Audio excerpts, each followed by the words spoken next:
मित्रों नमस्कार। और आप लोग कैसे हैं? उम्मीद है कि आप लोग अच्छे ही होंगे। पढ़ाई लिखाई आप लोगों की अच्छी चल रही होगी। और जैसा कि मित्र हमने आपको पिछली क्लास में हड़प्पा सभ्यता के बारे में जितने भी नगर थे उन नगरों को, जो प्रमुख नगर थे, सारे नगरों को मैंने बता दिया था। किस नगर से क्या पाया गया है, किस चीज़ के साक्ष्य पाए गए हैं, सारी चीज़ों को हमने बता दिया है। अब आज हम देखेंगे आज की क्लास में मित्र कि यहाँ की जो मतलब सिंधु सभ्यता के लोग थे अपने किस प्रकार के मकानों को बनाते थे, किस प्रकार के सड़कों का निर्माण करते थे और किस प्रकार के यहाँ के रहन सहन मतलब नालियाँ उलियाँ होती थी। तो सिंधु सभ्यता की प्रमुख विशेषता इनके नगर योजना से ही देखा जाता है मित्र। जैसा कि आज से हमें लगभग 5000 साल पूर्व जो है जो आज हम वर्तमान में यूज कर रहे हैं उसी तरीके के पहले वो लोग भी करते थे। तो कितनी अच्छी सभ्यता रही होगी उस टाइम। तो यही सभ्यता हमें उनके बारे में जो अब लिखित साक्ष्य न मिलने के कारण हमें पुरातात्विक साक्ष्य जो मिले हैं उनके आधार पर जो भी चीज़ें हमें मिले हैं साक्ष्य, उन्हीं साक्ष्यों के आधार पे हम इन सिंधु घाटी सभ्यता के लोगों के नगरों के बारे में, सड़कों के बारे में, नालियों के बारे में, धार्मिक जीवन, आर्थिक जीवन, कृषि इत्यादि चीज़ों के बारे में हम जानकारी प्राप्त करते हैं। अगर लिखित साक्ष्य प्राप्त होता तो शायद इतिहास में सिंधु घाटी सभ्यता का कुछ अलग ही रूप होता। तो उसको आज तक मिली तो है लिपि, लेकिन उसकी लिपियों को पढ़ा नहीं गया है। तो हम उस पुरातात्विक साक्ष्यों के आधार पर पढ़ते हैं। तो आइए मित्र, आज हम आप लोग को सिंधु सभ्यता की नगर योजना के बारे में बताएंगे। तो सिंधु सभ्यता की नगर योजना जो थी मित्र, यहाँ पे दो प्रकार की थी। एक तो था दुर्ग टीला और एक सामान्य नगर। तो दुर्ग जो नगर था मित्र वो थोड़ा सा ऊंचाई पर बनता था और नगर जो सामान्य नगर था वो थोड़ा निचले स्तर पर बनता था। तो दुर्ग को उच्च नगर कहा जाता था और जो सामान्य नगर था उसको निम्न नगर कहा जाता था। दुर्ग में जो लोग रहते थे जैसे पुरोहित हो गए, प्रशासनिक वर्ग के जो अधिकारी वगैरह हो गए, ये लोग रहते थे। जैसे आज वर्तमान में देखा जाए, जैसे कि हम लोग जैसे आम जनता हैं तो हम लोग एक ऐसे परिवेश में रह रहे हैं और जो जैसे मुख्यमंत्री हुआ, राष्ट्रपति हुआ, प्रधानमंत्री हुआ, वो लोग अच्छे अच्छे भवनों में रहते हैं। तो उसी प्रकार वहाँ भी व्यवस्था थी, जो मतलब प्रशासनिक व्यवस्था थी। जो पुरोहित थे, जो बड़े आदमी थे, वो लोग दुर्ग में रहते थे, ऊंचाई पे रहते थे। और जो सामान्य व्यक्ति थे, जो सामान्य लोग थे, आम जनता थी, वो सामान्य नगर में रहते, तो थोड़ा निचला स्तर था। और वहाँ जो दुर्ग थे, दुर्गों को उन्होंने सुरक्षा के लिए एक बाउंड्रीज बनवाया था। जैसे आज हम लोग मकान देखते हैं तो वहाँ मकान में जो है बाउंड्री कराते हैं किनारे किनारे, तो उसी प्रकार वहाँ भी दुर्ग का बाउंड्री होता था। उस दुर्ग में घुसने के लिए एक मुख्य मार्ग होता था, वहाँ भी पहरेदार लगाए जाते थे। तो इस प्रकार, और नगरों में भी वही हाल था। नगरों को जो है कहीं कहीं अपवाद मिला है कि नगरों को भी सुरक्षा प्राचीर से घेरा गया है, नहीं तो नगर वैसे सामान्य व्यक्तियों की तरह रहता था सामान्य तरीके से। और नगरों को जो है मित्र, नगरों को जो है नगर जो है बड़े होते थे, क्योंकि यहाँ जनसंख्या ज़्यादा रहती थी तो वहाँ नगर स्वाभाविक है नगर बड़े होंगे। तो इस प्रकार आइए हम देखते हैं कि क्या क्या कैसे कैसे है। तो यहाँ जो पहले जो सिंधु घाटी सभ्यता के मित्र मिले हैं, यहाँ से तो ईंट के साक्ष्य हमें मिले हैं। और इनके भवनों का जो निर्माण होता था वो मित्र हमें पक्की और कच्ची दोनों ईंटों में मिलता था। ये और इनके मकान जो बनते थे लगभग जो भी हमें साक्ष्य मिले हैं उसमें 2 तल्ले मकान मिले हैं। तो 2 तल्ले मकान में आज की तरीके जो है ये लिंटर का जो हम लोग प्रयोग करते हैं, उस तरीके का लिंटर का प्रयोग ये लोग नहीं करते थे। ये लोगों की उतनी जानकारी नहीं थी। तो वहाँ जो था जैसे एक तल्ला बना, उसके ऊपर से ये लोग वही लकड़ी, घास फूस और इधर उधर रख के उसको मिट्टी से लेप लगा के मजबूत कर देते थे, फिर उसके ऊपर से दूसरा तल्ला बनाते थे। जैसा कि आपको बताया ही हमने है कि इनके जो नगरों में इतने बहुत ही सुव्यवस्थित ढंग से बनाए गए थे। इनके जो नगरों का जो प्रकार था आयताकार बनता था मित्र, और बहुत ही अच्छी सुदृढ़ व्यवस्था थी इनके लिए, इन लोगों के लिए। तो और यहाँ जो भवन निर्माण के लिए कच्ची और पक्की ईंटों का प्रयोग करते थे और इन ईंटों का जो अनुपात था 1:2:4 का अनुपात था। इसकी लंबाई चौड़ाई मोटाई जो थी वो 1:2:4 के अनुपात में था। और भवन के जो दर होते थे, जैसे आज हम देखते हैं कहीं कहीं भवनों में 2 पल्ले के दरवाजे होते हैं, कहीं कहीं 1 पल्ले के दरवाजे होते हैं।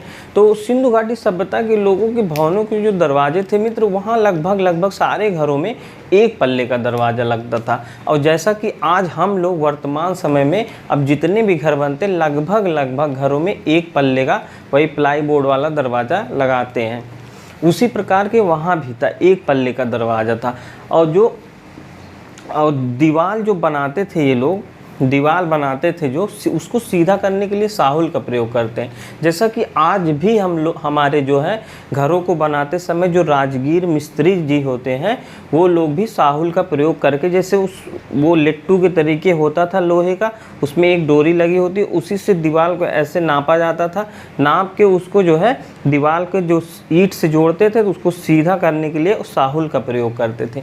और हमें साहुल का प्रयोग का जो साक्ष्य मिला है वो मोहनजोदड़ो से मिला है। ये इम्पॉर्टेंट है मित्र, जैसे साहुल का प्रयोग करते थे। और भवनों का जो मुख्य दरवाज़ा था वो मुख्य सड़क की तरफ ना खुल के उसके गली की तरफ खुलता था या तो पीछे की तरफ खुलता था। यहाँ की सबसे प्रमुख विशेषता थी, जैसा कि आज हम लोग देखते हैं, आज हम लोगों के भवनों का जो दरवाज़ा है लगभग लोग सड़कों के किनारे ही करना चाहते हैं, क्योंकि वहाँ दुकानें हो जाएंगी, कुछ मार्केट हो जाएगा, कुछ भी हो करने के लिए लोग करते हैं। और उस समय के लोग इतने मतलब अच्छे सुव्यवस्थित ढंग से रहते थे, मतलब उनको ये पता था कि अगर हम भवनों के दरवाजे जो हैं मुख्य सड़क की तरफ करेंगे तो हमारे घर के बच्चे हो गए और कोई भी हो गए तो जो आवागमन के साधन में बाधा उत्पन्न होगी, इसलिए वो लोग घरों के दरवाजे जो है मुख्य सड़क पे ना करके गली वाली सड़क पे करते थे और गली वाली सड़क से निकल के फिर वो लोग मुख्य सड़क पर जाया करते थे। और यहाँ एक अपवाद है जो हमें वो लोथल में है मित्र। लोथल जो है सिंधु घाटी सभ्यता का एक बंदरगाह, वहाँ हम लोगों को सबसे प्रमुख उसकी जो विशेषता वहाँ की मिलती है वो बंदरगाह की विशेषता मिलती है। और वहाँ जो है उसको एक व्यापारिक नगर भी कहा जाता था, इसलिए वहाँ मार्केट था। तो मार्केट होने की वजह से जो लोग के वहाँ भवन बने हुए थे उनके जो मुख्य द्वार थे, अभी तक तो हम ये देखें कि सिंधु घाटी सभ्यता के जितने भी भवन मिले उनके जो मुख्य द्वार थे वो मेन सड़क की तरफ ना खुल के गली या पीछे की तरफ खुलते थे, लेकिन लोथल में जो है मुख्य सड़क की तरफ भवनों के दरवाजे खुलते थे। इसका कारण ये था मित्र, कि मुख्य सड़क की तरफ होने से जैसे वहाँ व्यापारिक शहर था, वहाँ से हम व्यापार करते थे विदेशों में, मेसोपोटामिया ये हुआ, इराक हुआ, तमाम ऐसे मिस्र हुआ, तमाम देशों में हम लोग वहाँ से व्यापार करते। तो व्यापार के लिए जैसे हमें सुविधाजनक, जैसे हम भवनों में ला के सामान रखें, अब उस सामान को हम पीछे की दरवाजे से लेके जाएंगे तो काफ़ी समय लगेगा और ज़्यादा वो लगेगा, मतलब समय भी लगेगा और वजन भी उठाएंगे तो उस समय उतनी व्यवस्था नहीं थी। तो इसलिए वो सामान को रखते थे ताकि सुविधा हो सके तुरंत ले जाके। वहाँ बैलगाड़ी भी थी जो उनकी ढोने के थे, बैलगाड़ी थी और भी जो भी थे उनके पास ढोने वाले सामान को वो सीधे ले जाके मुख्य सड़क से लेके सीधे बंदरगाह की तरफ ले चले जाते थे। इसलिए यहाँ लोथल की जो सड़कें थी वो मुख्य सड़क की तरफ खुलती थी मित्र। और जैसा कि यहाँ के जो नगर हैं वहाँ के नगर दुर्गीकृत होते थे, जैसे ये देखिए हमने आपको बना के समझाया है। जैसे दुर्ग जो था थोड़ा सा छोटा होता था आकार में और नगर की तुलना छोटा होता था और ऊंचाई पर बसा होता था, और नगर जो है बड़ा होता था। यहाँ सामान्य जनता रहती थी, यहाँ पुरोहित वर्ग रहते थे, अमीर लोग रहते थे, प्रशासनिक वर्ग वाले। और ये लोग जो दुर्ग का है जो ये सुरक्षा प्राचीर से घिरा हुआ करता था। हमें इनके बावजूद हमें अपवाद मिले हैं कुछ, जैसे कि इन नगरों के बारे में। जैसे पहला अपवाद हमें कालीबंगा में मिला है। कालीबंगा में जो दुर्ग और नगर हैं जो दुर्ग और नगर हैं, अभी तक हमने देखा कि यहाँ का जो है जो दुर्गों को ही सिर्फ रक्षा प्राचीर से घेरा जाता था, लेकिन ये अपवाद जो है हमें आके मिलता है कालीबंगा में। कालीबंगा में जो दुर्ग थे और जो नगर थे, दोनों को एक सुरक्षा मतलब अलग अलग सुरक्षा प्राचीर से घेरा गया था। जैसा कि ये हम आपको समझाने के लिए मित्र ये बताएं, ये दुर्ग है और ये नगर। हाँ, एक चीज़ और, इनके जो दुर्ग थे, मतलब दुर्ग और नगर, जो दुर्ग हुआ करते थे वो पश्चिम की तरफ होते थे और जो नगर होते थे पूरब की तरफ होते थे। जैसे ये पूरब की तरफ होता था और ये पश्चिम की तरफ होता था मित्र। तो ये दोनों नगर जो है कालीबंगा के, ये अलग अलग रक्षा प्राचीर से घेरे गए। और फिर उसके बाद हमें एक धौलावीरा मिलता है, धौलावीरा स्थान है। वहाँ से हमें, मतलब अभी तक तो हमें जो मिलता था दुर्ग और नगर मिलता था, लेकिन वहाँ से दुर्ग, नगर और एक और मिला है हमें, वो मध्यम वर्ग था। यहाँ पुरोहित वर्ग था, यहाँ मध्यम वर्ग था, यहाँ सामान्य वर्ग था। यहाँ से ये बहुत इम्पॉर्टेंट है कि धौलावीरा से हमें जो भी भवनों के निर्माण के साक्ष्य मिले हैं, वहाँ से हमें 3 प्रकार के भवनों के निर्माण मिले हैं। पहला दुर्ग है, फिर मध्यम वर्ग है और फिर सामान्य वर्ग है। तो ये धौलावीरा है। ये सब अपवाद है मित्र। अब मिलने को तो 2 ही मिले थे ज़्यादातर नगरों में, लेकिन ये सब अपवाद है। जैसे ये रक्षा प्राचीर से दोनों। फिर बनावली मिला। बनावली से भी हमें 2 ही प्रकार के मिले हैं, पूर्वी टीला और पश्चिमी। पूर्वी जो है ये पूर्वी नगर और पश्चिमी टीला मिला है जो। तो जैसे कि ये जो, मतलब अभी तक तो जैसे ये दुर्ग का दुर्गीकृत होता था, फिर हमें कालीबंगा में मिला कि दुर्ग और नगर दोनों का दुर्गीकृत हुआ है, वो रक्षा प्राचीर से घिरा हुआ है। फिर बनावली में जो है, जो नगर और दुर्ग थे, दोनों को एक ही रक्षा प्राचीर से पूरा ऐसे घेरा गया था। तो ये सब अपवाद है, इसको आप लोग अच्छे से देख लीजिए। नगरों में बस इतना ही है। अब फिर आगे आइए, हम देखते हैं यहाँ की सड़कें किस प्रकार की थीं। सड़कें भी सिंधु सभ्यता की बहुत ही अच्छी इनके नगर योजना के बारे में हमें बताती हैं। तो सड़कें इनकी जो होती थी मित्र, लगभग कच्ची सड़कें बनाई जाती थी, कच्ची ईंटों का प्रयोग करके सड़कें बनाई जाती थी। और ये हमें एक समकोण पर काटती थी, 90 डिग्री पर काटती थी। जैसे कि ऐसे होती थी सीधी, तो एक ऐसे आके 90 अंश पे एक समकोण पे जो सड़कें हमें काटती हुई दिखाई देती हैं। और एक जैसे लगभग नगरों में जो सड़कें मिली थी वो कच्ची सड़कें मिली थी हमें, लेकिन मोहनजोदड़ो और कालीबंगा से पक्की सड़कों के साक्ष्य हमें मिलते हैं। मोहनजोदड़ो से और कालीबंगा से हमें पक्की सड़कों के साक्ष्य मिलते हैं। अब मोहनजोदड़ो का जो मुख्य सड़क था, मोहनजोदड़ो में एक मुख्य सड़क मिली है जिसकी चौड़ाई मित्र 9.15 मीटर थी। मोहनजोदड़ो से जो ये सड़क मिली है हमें, इसकी चौड़ाई जो है 9.15 मीटर है। और जो गली में जो सड़क मिली है उसकी चौड़ाई लगभग 3 मीटर है। अभी तक मिले नगरों में जो सड़क मिले थे, ये सबसे चौड़ी सड़क थी। तो इसलिए विद्वानों ने इसको राजपथ की संज्ञा दी थी। जैसे आज के ज़माने में 4 लेन 6 लेन बनते हैं, उसी प्रकार ये जो सबसे बड़ी सड़क पाई गई नगरों में, तो ये मोहनजोदड़ो, इसे राजपथ की संज्ञा दिया गया।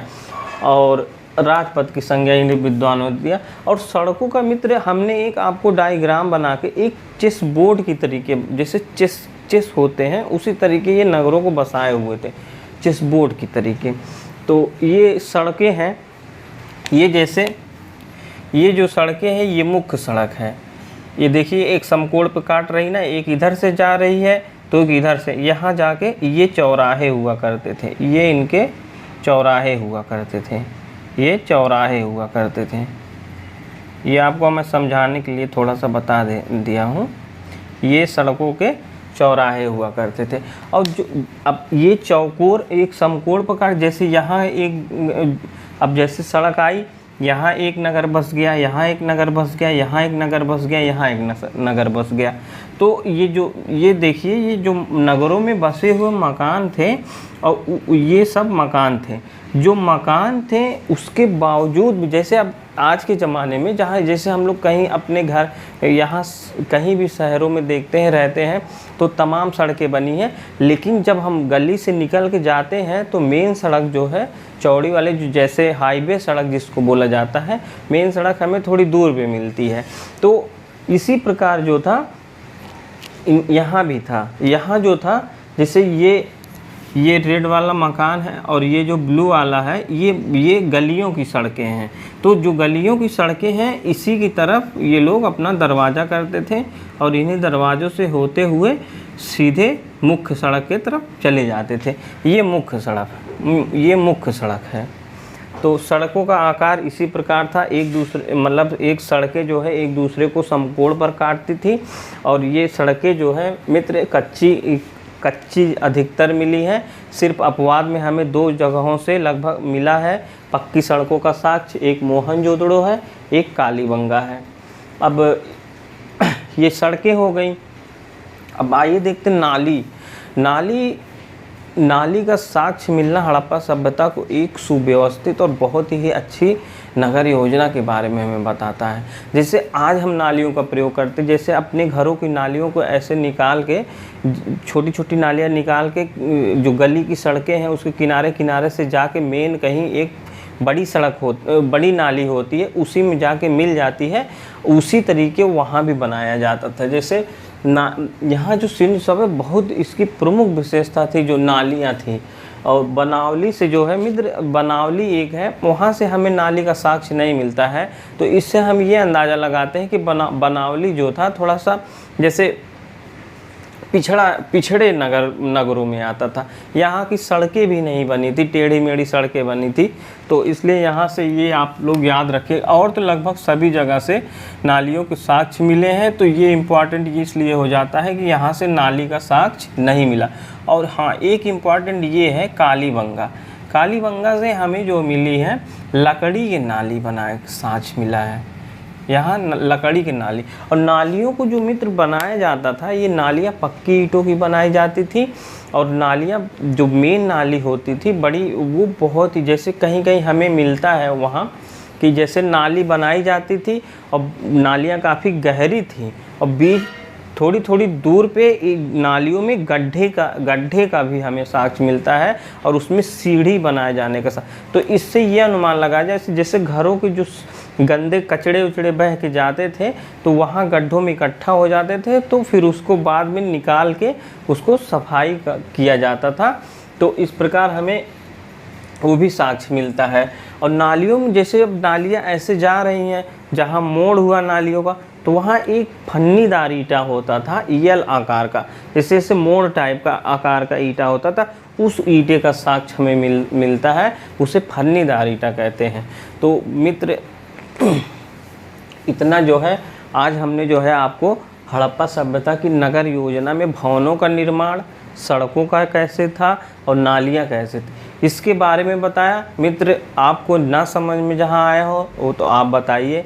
जितने भी क्वेश्चन हैं लगभग हम जो है आपको बता दिए हैं क्या क्या है। एक बार आइए फिर से हम इसको जल्दी रिपीट कर देते। आप जब भी क्लास करिए मित्र, एक पेन और कापी ज़रूर लेके बैठिए। सारा जो पॉइंट टू पॉइंट हम बोल रहे हैं और जो लिखवाए हैं उसको आप, जो तो लिखा है वो तो दिख ही रहा है आपको, उसको नोट कर लीजिए, और जो बोल रहे हैं कुछ बातें उसको भी नोट कर लीजिए। आपको बहुत ही सुविधाजनक होगा वो परीक्षा के लिए। तो ये चीज़ आप ज़रूर करिएगा। और मित्र संख्या को बढ़ाइए, संख्या बहुत कम है, ज़्यादा से ज़्यादा आप लोग शेयर करिए दोस्तों को। Youth success Prayagraj YouTube channel है हमारा, उस आप लोग कुछ तो ऐसा करिए जिससे मुझे एनर्जी मिले। आप लोग की संख्या जितनी होगी उससे मुझे टानिक का काम करेगा। तो इससे आप लोग ज़्यादा से ज़्यादा संख्या बढ़ाइए ताकि और जोश में पढ़ाया जाए और मज़ा आए। तो आइए एक बार देखते हैं भवनों का निर्माण जो था मित्र। यहाँ जो भवन बने हुए थे वो कच्ची और पक्की दोनों ईंटों के बने हुए थे। कच्ची और पक्की दोनों ईंटों का प्रयोग हुआ था। और इनकी ईंटों को जो सामान्यतः जो ईंटों का प्रयोग हुआ था वो 2:4:4 1:2:2 4 के अनुपात में था। भवन में जो है एक पल्ले का किवाड़ लगता था और दीवारों को सीधा करने के लिए हम साहुल का प्रयोग करते थे। और साहुल का जो साक्ष्य मिला है हमें मोहनजोदड़ो से मिला है। और भवनों के दरवाजे मुख्य सड़क पर की तरफ नहीं खुलते थे। अपवाद में जो एक मिला है, लोथल की सड़कें जो है मुख्य सड़क की तरफ, जैसा कि हमने आपको बताया कि इसलिए खुलता था, वो व्यापारिक नगर था आप, तो इसलिए उसकी दरवाजे जो है सुविधाजनक होने के लिए जो है ये उधर खुलता था मुख्य सड़क पे। और इनकी नगर जो थी, नगर 2 भागों में बटा हुआ था, दुर्ग नगर और सामान्य नगर। दुर्ग नगर जो था उसमें आपको बताया मैंने, दुर्ग नगर में वही पुरोहित रहते थे, बड़े लोग, राज जो भी थे अधिकारी वगैरह वो लोग रहते, और यहाँ सामान्य जनता रहती थी।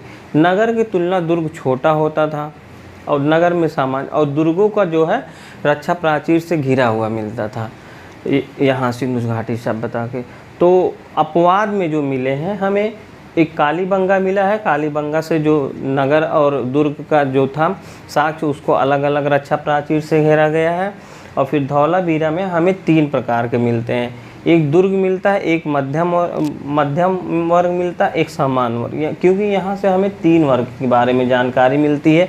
अभी तक तो 2 ही मिलती थी, लेकिन धौलावीरा से ऐसा देखा गया है कि 3 भागों में नगरों का विभाजन हुआ था। बनावली आते हैं, बनावली में भी अपवाद है। बनावली जैसे अभी तक तो हमने देखा कि जो पुरोहित भवन थे, जैसे पुरोहित, जहाँ पुरोहित लोग रहते थे, दुर्ग जिसको कहा जाता था, तो वहाँ जो है रक्षा प्राचीर से घेरा जाता था। लेकिन बनावली में दुर्ग और सामान्य नगर दोनों को एक ही रक्षा प्राचीर से घेर दिया। रक्षा प्राचीर का मतलब बाउंड्री से घेर दिया गया था, जिससे एक मुख्य द्वार होता था, उसी से लोग आते जाते सुरक्षा के लिए। तो ये भवन निर्माण हो गया। सड़कों में देखिए, सड़कों का जो प्रयोग ज़्यादा से ज़्यादा इनकी सड़कें कच्ची थी और ये समकोण पर काटती थी। समकोण का मतलब 90 डिग्री पर काटती थी। तो और इनकी सड़कें जो कच्ची थी, लेकिन मोहनजोदड़ो और कालीबंगा की जो सड़क मिली है हमें, वहाँ जो साक्ष्य मिले हैं वहाँ पक्की सड़कों के साक्ष्य मिलते हैं। अब मोहनजोदड़ो का जो मुख्य सड़क है, हमें सबसे चौड़ी सड़क सिंधु घाटी सभ्यता में मोहनजोदड़ो में मिलती है। इसकी जो मुख्य सड़क है उसकी चौड़ाई 9.15 मीटर है, 9.15 मीटर है, और गली की जो सड़क है उसका 3 मीटर है। तो इसको विद्वानों ने जो अनुमान लगाया, विद्वानों ने बताया कि ये जो सड़क थी ये राजपथ थी, जो मेन सड़क थी, राजपथ जिसको कहा जाता है। और सड़कों का निर्माण इस प्रकार होता था, हमने आपको चित्र के माध्यम से बताया है। देखिए, समकोण पर एक दूसरे को काटते हैं, जहाँ काटते वो एक चौराहा है, इसे ये इधर से आ रही है, इधर से जा रही है, ये समकोण पर काटती है, ये 90 डिग्री का कोण, इधर भी 90 डिग्री का कोण, इधर भी 90 डिग्री का कोण बना रहा है। और इनके जो नगर बसे हुए थे, नगरों के जब बसे हुए थे तो वहाँ भी हमें गलियों के भी साक्ष्य मिलते। तो इनके जो दरवाजे में मुख्य दरवाजे थे सड़क की तरफ ना खुल के गलियों की तरफ खुलते थे, लेकिन लोथल में एक अपवाद है। तो ये हो गया सड़क। और नालियाँ जो है, और नालियाँ सिंधु सभ्यता की बहुत अच्छी प्रमुख विशेषता बताई जाती है। ये जो है यहाँ की नगर योजना को, नालियों से हमें पता चलता है कि इनकी नगर योजना बहुत ही सुदृढ़ और सुव्यवस्थित तरीके से थी। तो इनकी विशेषता थी। और नालियाँ जो है मित्र, नालियाँ जो है पक्की बनी हुई थी, नालियाँ काफ़ी गहरी भी, जो मुख्य नाली थी काफ़ी बड़ी गहरी थी। लेकिन हाँ, ये साक्ष्य हमें नहीं मिला है कि नालियाँ आखिर रूप से जो मुख्य नाली है, मेन नाली है, वो कहाँ जाके गिरी, इस चीज़ का साक्ष्य हमें नहीं मिला है। नालियों के बारे में बताया जाता है कि हमारे भवनों की जो नालियाँ हो कि एक मुख्य सड़क में जाके मिलती, मुख्य नाली में जाके मिलती थी, मुख्य नाली में जाके मिलती थी। मुख्य नाली से वो नालियों को पानी कहाँ जाता था, ये अभी तक हमें साक्ष्य नहीं मिला है। और जहाँ नालियों में जो ईंटों का प्रयोग हुआ था, जैसे अब सीधी तो नालियाँ बनेंगी नहीं, कहीं ना कहीं तो उन्हें मोड़ना ही है, तो वो जो मोड़ने के लिए जो प्रयोग होता था, ये सबसे प्रमुख है फन्नीदार ईंट होता था, यल आकार का, ऐसे करके ऐसे था, तो उसको मोड़ने के लिए प्रयोग करते थे। तो मित्र, ये हो गया। हम उम्मीद करते हैं कि आपको समझ में आया होगा। तो अब आगे कल हम जो है सिंधु घाटी सभ्यता की आर्थिक योजना बताएंगे।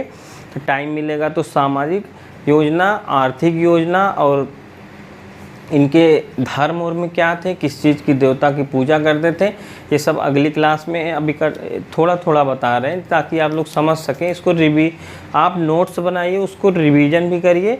और अभी हम लोग व्यवस्था बना रहे हैं कि ये जितने भी चैप्टर ख़त्म होंगे उसका एक टेस्ट होगा, आप लोग उसको लाइव आके उसको टेस्ट दीजिए और आप अच्छे से पढ़ते रहिए, स्वस्थ रहिए, मस्त रहिए मित्र। जय हिंद, जय भारत।